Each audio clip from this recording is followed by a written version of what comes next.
क्या तुम्हें पता है सुन्नी दावत इस्लामी की दरसी किताब बरकात शरीयत में हुजूर कायदे मोहतरम हजरत अल्लामा हाफिज व कारी मोहम्मद शाकिर अली नूरी रज़वी साहब किबला एक हिकायत नकल फरमाते हैं, जिसको मैं अपनी अल्फाज का जामा पहनाकर आपकी खिदमत में इख्तिसार के साथ पेश करना चाहता हूँ। एक अल्लाह के बरगजीदा बंदे अल्लाह अकबर अपनी बूढ़ी माँ से कहते हैं, अम्मी मुझे काबतुल्लाह की ज़ियारत का शौक हुआ है, अगर इजाजत दें तो मैं काबे की ज़ियारत के लिए जाऊं। बूढ़ी माँ ने अपने बेटे से कहा, बेटे तुम बार बार काबतुल्लाह शरीफ की ज़ियारत कर चुके हो, इसलिए मैं तुम्हें इस वक्त जाने की इजाजत नहीं देती। उन्होंने सोचा आखिर काबे ही की ज़ियारत के लिए तो जा रहा हूं, वो कौन सा गुनाह है। तो आप माँ की इजाजत के बगैर, यानी माँ ने ना कह दिया, उसके बावजूद भी घर से निकल पड़े। लेकिन मंसूबा ये था कि दिन भर चलेंगे और रात जो शहर या गांव मिलेगा वहां पर पूरी रात इबादत करेंगे और बहुत मुख्तसर वक्त सो करके फिर रवाना हो जाएंगे। इस शान से सफर जारी करने का इरादा है। निकल गए। दिन भर तो माँ को एहसास ना हुआ। रात को माँ ने पुकारा, बेटा कहाँ है तू। जब कोई जवाब न आया तो माँ का दिल बेचैन हो गया, माँ का दिल मुस्तरिब हो गया, माँ बेकरार हो गई और कहने लगी, अच्छा मेरे ना कहने के बावजूद भी तू काबतुल्लाह के सफर के लिए चला गया।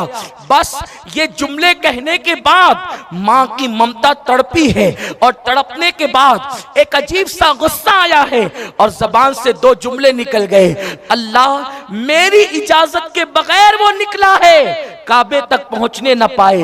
बस इतना कहना था। ऐ खातून जन्नत की कनीजों, मैं तुमसे अर्ज करता हूं, अगर तुम्हारी औलाद तुम्हें कितना ही सताए तुम उन्हें कभी बद्दुआ न दिया करो, इसलिए कि माँ की दुआ भी फौरन कबूल होती है और माँ की बद्दुआ भी फौरन कबूल होती है।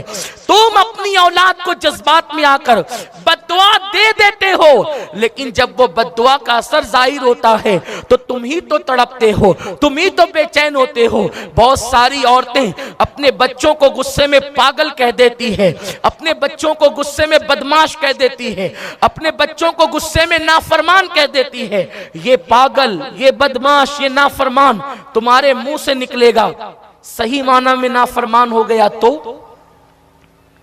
सही माना में पागल हो गया तो, सही माना में बदबख्त हो गया तो, सही माना में कमबख्त हो गया तो, इसलिए अपने बच्चों को गुस्से में भी गलत न कहो। अगर कहना ही है तो जलालतुल इल्म उस्ताजुल उलमा हाफिज अब्दुल अजीज मुरादाबादी हुजूर हाफिज मिल्लत से सीखो। जब आप गुस्से में आते थे तो गुस्से में भी बच्चों को जन्नती कहकर पुकारते थे, अपने तलबा को जन्नती कहकर पुकारते थे। गुस्सा भी उतर जाए और कबूल हो जाए तो उनका बेड़ा भी पार हो जाए।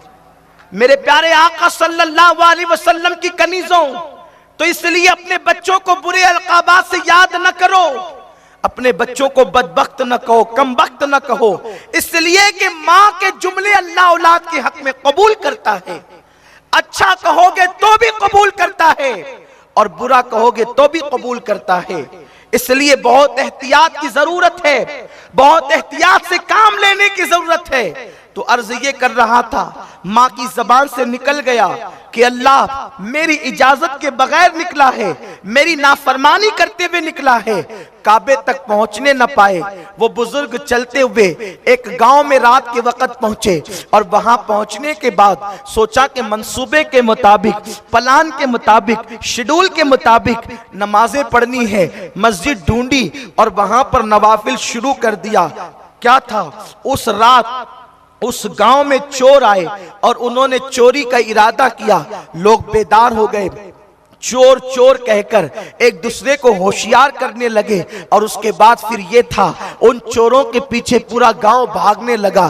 चोर ने जो है वो मौके का फायदा उठाया, मस्जिद की गली में घुसा और अंधेरे में कहीं गायब हो गया। लोगों को शुबा हो गया, इसलिए शुबा हुआ क्योंकि कुदरत जो चाहे करे, उसकी शान निराली है, उसकी गैरत का आलम अजीब है। मेरे प्यारे आका सल्लल्लाहु अलैहि वसल्लम की कनीजों, लोगों को यूं लगा कि चोर मस्जिद की गली में घुसकर मस्जिद के अंदर दाखिल हुआ। जब लोग मस्जिद में गए तो क्या देखा, एक बंदा सजदे में है। लोगों ने पकड़ कर उठाया और खूब मारा और उसके बाद कहने लगे चोरी करता है, और जब पकड़े जाने का अंदेशा होता है तो सजदा करके लोगों को धोखा देता है। अल्लाह अकबर। सिपाहियों के हवाले कर दिए गए और जब सुबह हुई काजी के सामने मुकद्दमा पेश किया गया। काजी ने कहा कि जो शख्स चोरी करके पकड़े जाने के खौफ से सजदे को बदनाम करे उसकी सजा ये है, उसकी आंखें काट के निकाल ली जाए, उसके हाथों को काट दिया जाए, उसके पैरों को काट दिया जाए, इस तरह से मामला किया जाए। फिर लोगों के सामने हाथ पैर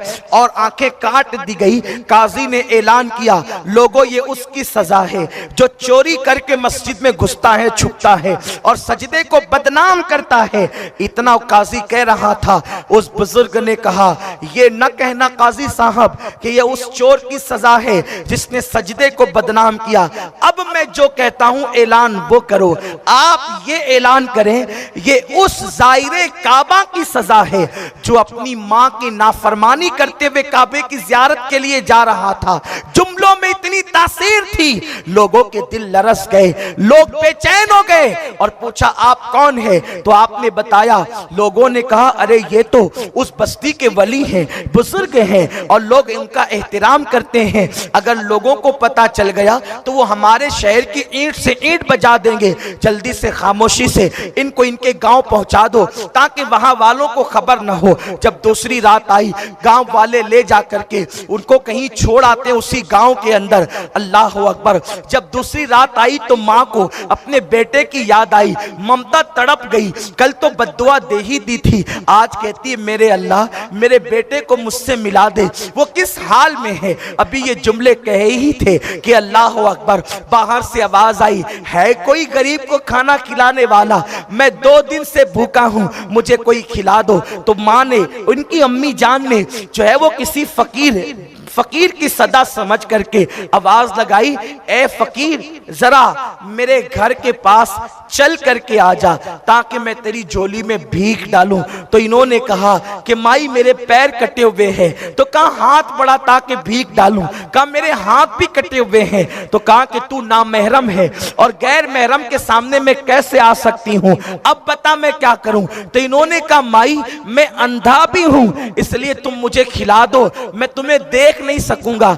जैसे ही वो बाहर निकली देख करके हैरान रह गई कि हाथ और पैर कटे, आंखें कटे हुए, ये कोई फकीर नहीं है बल्कि खुद का बेटा है। बेचैन होकर के बेटे से लिपट गई, बेटे तेरा हाल क्या है? फौरन माँ को उन्होंने पहचान लिया और कहा माँ मैं तेरी इजाजत के बगैर काबतुल्लाह जा रहा था इसलिए मेरा ये हश्र हुआ। लेकिन माँ थी, ममता तड़प गई, बेचैन और बेकरार हो गई। अर्ज करती अल्लाह इस गम को न मैं बर्दाश्त कर सकती हूँ न मेरा बेटा बर्दाश्त कर सकता है। मेरे परवरदिगार अब इसको भी उठा ले और मुझे भी उठा ले। इतना कहना था कि उस खातून का भी इंतकाल हो गया, उस बुजुर्ग का भी इंतकाल हो गया। ऐ खातून जन्नत की कनीजों, ऐ मेरी कौम की बच्चियों, मुझे बताओ वक्त का वली कहलाने वाला, वक्त का साहिब करामत बुजुर्ग कहलाने वाला माँ का कहना तोड़कर अगर काबतुल्लाह के कुर्ब में जाए तो अल्लाह उनको नाकाम कर देता है और उनका ये अंजाम करता है। तुम किसी के बहकावे में आकर माँ बाप की नाफरमानी करके किसी की दोस्ती की तरफ जा रही हो, किसी की मोहब्बत की तरफ जा रही हो, किसी की उल्फत की तरफ जा रही हो, याद रखो दुनिया के तोहफे फानी हैं। माँ बाप की मोहब्बत को फना जो है वो दुनिया के एतबार से और अल्लाह अकबर हुदूद के एतबार से, अल्लाह अकबर, माँ बाप की मोहब्बत को फना नहीं है। मेरे प्यारे आका अलैहिस्सलाम की कनीजों, माँ बाप वो हैं कि कब्र में जाने के बाद भी वो अपनी औलाद से मोहब्बत करते हैं। सैयदी आला हज़रत इमाम अहले सुन्नत मुहद्दिस बरेलवी रहमतुल्लाहि ताला अलैह लिखते हैं अपने रिसाले के अंदर कि माँ बाप के हुकूक में बादे विसाल एक हक जो तमाम हक पर सबसे फौकियत रखता है और जो सबसे बड़ा हक है वो ये है कि मरने के बाद कोई ऐसा अमल न करना माँ बाप की वफात के बाद कि जिस अमल की वजह से तुम्हारे माँ बाप को तकलीफ पहुंचे। तुम माँ बाप की मौत के बाद बुरा अमल करोगे तो तुम्हारे आमाल से माँ बाप को वाकिफ कराया जाता है। अच्छा करोगे तो माँ बाप खुश होते हैं, बुरा करोगे तो माँ बाप के दिल को तकलीफ पहुंचती है। ऐ खातूने जन्नत की कनीजों, और फिर याद रखना, जैसा बोगे वैसा काटोगे। अगर आज तुमने अपने माँ बाप को धोखा दिया, उनकी मोहब्बत की कदर न की और लाउबालीपन की बुनियाद पर तुमने गलत फैसले कर लिए, तो कल तुम्हारी औलाद भी तुमको इससे बदतर दिन दिखाएगी। और उस दिन जब तुम तड़पोगे, तुम्हें तुम्हारे माँ बाप की याद आएगी, तो उस वक्त तो तुम्हारे लिए कोई पनाहगाह ना होगा। इसलिए याद रखना, मुझे अच्छी तरह याद आता है कि अजमेर शरीफ की सरजमीन पर हम सब लोग अपने कायदे मोहतरम हुजूर अमीर सन्नी दावत इस्लामी के साथ थे।